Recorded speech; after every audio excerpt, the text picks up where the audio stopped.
오늘 하나님께서 우리들에게 주시는 말씀은 사무엘상 10장 17절에서 27절 말씀입니다. 사무엘상 10장 17절에서 27절 말씀, 제가 가진 성경으로 구약 422쪽입니다.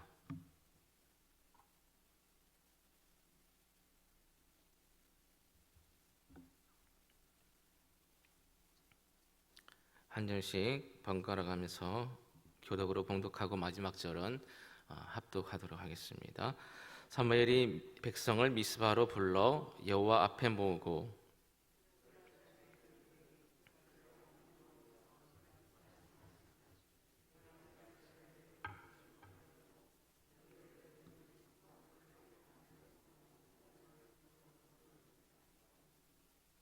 너희는 너희를 모든 재산과 고통 중에서 친히 구원하여 내신 너희의 하나님을 오늘 버리고 이르기를 우리 위에 왕을 세우라 하는도다. 그런즉 이제 너희의 지파대로 1000명씩 여호와 앞에 나아오라 하고,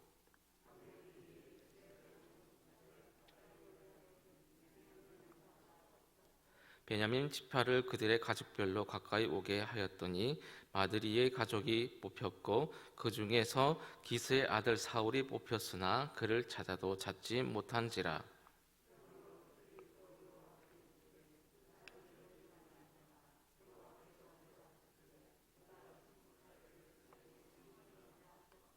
그들이 달려가서 거기서 그를 데려오매 그가 백성 중에 서니 다른 사람보다 어깨 위만큼 컸더라.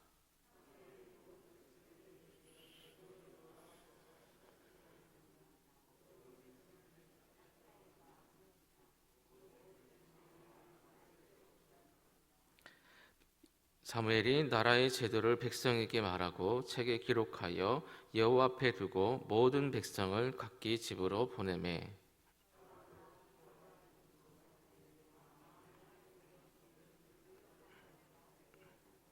같이요.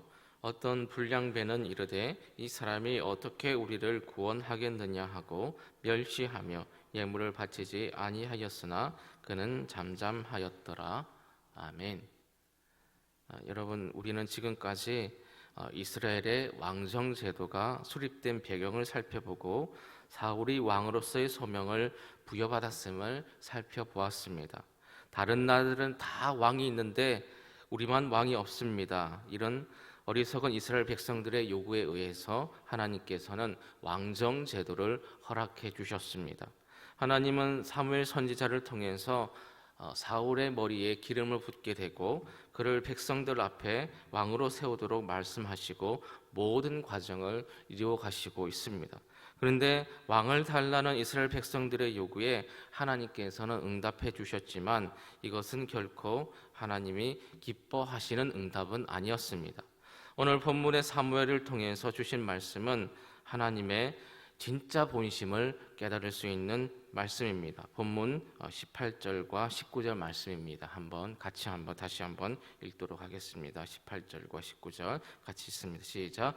이스라엘 자손에게 이르되 이스라엘 하나님 여호와께서 이같이 말씀하시기를 내가 이스라엘을 애굽에서 인도하여 내고 너희를 애굽인의 손과 너희를 압제하는 모든 나라의 손에서 건져내었느니라 하셨거늘 너희는 너희를 모든 재난과 고통 중에서 친히 구원하여 내신 너희의 하나님을 오늘 버리고 이르기를 우리 위에 왕을 세우라 하는도다. 그런즉 이제 너희의 지파대로 1000명씩 여호와 앞에 나아오라 하고. 아멘. 여러분 보십시오. 하나님께서 지금 기분 좋게 응답을 해주시고 있습니까? 아니면 마지못해서 응답을 해주시는 것일까요? 꼭 마지못해서 응답해 주시는 것 같습니다. 옛 속담에 물에 빠진 사람 건져주었더니 보따리를 내놓으라고 한다는 그런 말이 있습니다. 지금 하나님의 심정이 마치 그와 비슷합니다. 사망의 길, 파멸의 길로 치닫던 아무런 소망이 없는 그 자들에게 애굽의 고통에서 건져 구원해 주었더니 그들은 이제 눈에 보이지 않는 당신 말고 눈에 보이는 인간 왕을 내놓으라고 떼를 쓰고 있습니다. 구원을 베풀어 주신 그 하나님의 은혜를 참으로 알지 못하고 먹을 것에 대해서 원망하며 무리한 요구를 행하는 그 탐욕스러운 그 자들에 대해서 성경은 하나님께서 그들의 요구를 들어주시면서도 그들이 얻을 것들을 먹고 있는 도중에 그들을 치신 것을 증거해 주고 있습니다. 민수기 11장 4절 이하의 말씀입니다. 11장 4절 말씀 제가 봉독합니다. 그들 중에 섞여 사는 다른 인종들이 탐욕을 품음에 이스라엘 자손도 다시 울며 이르되 누가 우리에게 고기를 주어 먹게 하랴. 아멘. 이에 대해서 하나님께서는 모세를 통해서 이렇게 말씀해 주시는데요. 제가 민수기 11장 18절에서 20절 말씀을 봉독해 드리겠습니다. 또 백성에게 이르기를 너희의 몸을 거룩히 하여 내일 고기를 먹기를 기다리라. 너희가 울며 이르기를 누가 우리에게 고기를 주어 먹게 하랴. 애굽에 있을 때에 우리에게 좋았다 하는 말이 여호와께 들렸으므로 여호와께서 너희에게 고기를 주어 먹게 하실 것이라. 하루나 이틀이나 닷새나 열흘이나 20날만 먹을 뿐 아니라 냄새도 싫어하기까지 한 달 동안 먹게 하시리니 이는 너희가 너희 중에 계시는 여호와를 멸시하고 그 앞에서 울며 이르기를 우리가 어찌하여 애굽에서 나왔던가 함이라 하라. 아멘. 성경의 이러한 증거는 하나님께서 합당치 않은 요구를 하는 자들에게 그들의 요구를 거절하지 않으시고 오히려 들어주심으로써 무리함을 일깨우는 그 징벌을 가한 예를 저희들에게 보여주고 있습니다. 오늘 본문에서 하나님께서는 이스라엘 백성들의 너무나도 불의한 요구에 응답하고 계십니다. 사실 진정한 왕은 오직 우리 하나님 주님뿐이시기에 지금 이스라엘에는 인간의 왕이 필요하지 않습니다. 그럼에도 하나님은 그들의 요구대로 왕을 세우도록 허락해 주십니다. 그가 바로 사울입니다. 과거의 광야에서 이스라엘에게 일어났던 일과 너무나도 비슷한 일들이 오늘 가나안 땅에 정착한 이스라엘에게 다시 반복적으로 일어나는 것을 볼 수 있는 거죠. 이처럼 하나님께서는 때로 우리의 불의한 요구에 대해서도 응답하시어 요구의 내용을 들어주십니다. 그러나 그것은 하나님께서 우리의 행위를 기뻐하시기 때문이 아니라 우리를 순종으로 이끄시기 위해서 징벌하시고자 하기 때문임을 우리들은 잊지 말아야 합니다. 그러므로 하나님께 불의한 요구를 가지고 때를 쓰며 기도한 사람은 하나님이 자신들의 요구대로 응답을 해주셨다라고 해서 마냥 기뻐할 수는 없는 거죠. 오히려 하나님의 백성은 자신들의 기도와 간구가 응답받지 못할 때에 자신들의 간구가 불의한 요구가 아님을 확신을 하게 된다라고 하면 응답이 혹은 더딜지라도 인내하고 포기하지 않아야 합니다. 하지만 성경과 설교 등을 통해서 자신들의 간구가 불의한 요구라고 판단이 된다라고 하면 즉시 회개하고 불의한 요구를 포기해야 될 줄 믿습니다. 그것이 바른 신앙의 모습입니다. 오늘 말씀에서 하나님의 경고에도 불구하고 왕을 원하는 뜻을 굽히지 않는 그 이스라엘 백성들은 제비를 뽑기 위를 통해서 베냐민 지파 기스의 아들 사울이 왕으로 뽑히게 되자 그를 애타게 찾습니다. 진보다리 뒤에 숨어있던 사울을 찾아 데려다가 앞에 세웠을 때에 백성들은 왕에게 드리는 그 만세를 외치면서 매우 흡족해합니다. 그런데 사람들이 자신들의 왕으로서 사울을 흡족하게 여긴 이유, 그것이 무엇입니까? 23절 보시면 사울의 키가 다른 사람들보다 머리 하나만큼 훤칠했기 때문이라고 말씀합니다. 왜 사울에 대한 이런 묘사가 언급이 되었을까요? 이 사실은 우리에게 중요한 한 가지 사실을 알려주고 있습니다. 그것은 곧 이스라엘 백성들이 왕을 세우는 과정에서 가장 중요하게 여겼던 조건이 뭐냐 하면 그것이 외모였다는 것이죠. 풍채였다라는 사실입니다. 이것이 무엇을 의미할까요? 당시 이스라엘 백성들이 왕을 세우려고 한 목적이 얼마나 세속적이고 인본주의적이었는지를 분명하게 저희들에게 보여주고 있습니다.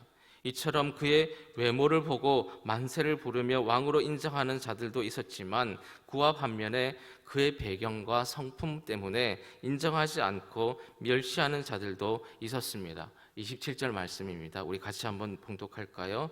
10장 27절 말씀 시작.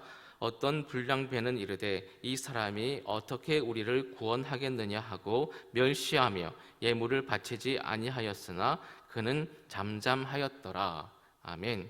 가장 작은 베냐민 지파 출신, 왕으로 호명받고도 짐 보따리 뒤에 숨어 있을 만큼 그 소심한 사람이 어떻게 왕으로서 리더십을 발휘하겠느냐라는 비아냥거림인 것입니다. 이들도 앞에 있는 그 부류와 다를 바 없이 왕의 기준으로서 성격과 성향 등 외모적인 조건만 보고 있는 자들인 거죠.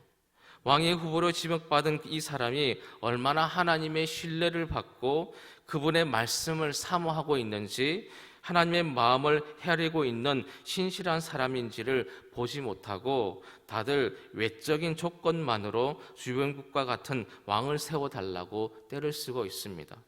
이러한 불의한 요구 앞에 하나님은 사울을 택하여 왕으로 세우셨습니다. 그들의 요구대로 왕이 탄생하게 되었습니다.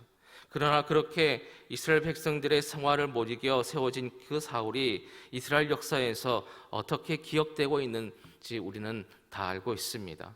이 아침에 우리의 기도와 간구를 한번 살펴보기를 원합니다. 내 육신의 정욕과 안목에 따른 그런 불의한 요구인지 아니면 하나님의 뜻대로 구하는 간구인지를 살펴보시기를 바랍니다. 어렵지 않게 분별할 수 있을 겁니다. 사랑하는 여러분, 우리 모두가 불의한 요구가 아닌 정말 하나님의 뜻에 합한 간구와 기도를 드릴 수 있기를 간절히 주님의 이름으로 축원합니다. 하나님, 이 시간 기도드리기 위해서 나왔습니다. 우리의 기도가 육신의 정복과 안목에 따른 불의한 요구인지 아니면 하나님의 뜻대로 구하는 간구인지 이 시간 되돌아보기를 원합니다. 우리의 기도가 불의한 요구가 아닌 하나님의 뜻에 합한 간구가 될 수 있도록 우리의 마음과 생각을 붙들어 주시옵소서. 예수님의 이름으로 기도드립니다. 아멘. 하늘에 계신 우리 아버지, 아버지의 이름을 거룩하게 하시며 아버지의 나라가 오게 하시며 아버지의 뜻이 하늘에서와 같이 땅에서도 이루어지게 하소서. 오늘 우리에게 일용할 양식을 주시고 우리가 우리에게 잘못한 사람들을 용서하여 준 것 같이 우리 죄를 용서하여 주시고 우리를 시험에 빠지지 않게 하시고 악에서 구하소서. 나라와 권능과 영광이 영원히 아버지의 것입니다. 아멘. 다 같이 통성으로 기도하시고 자유롭게 돌아갈 수 있기를 바랍니다.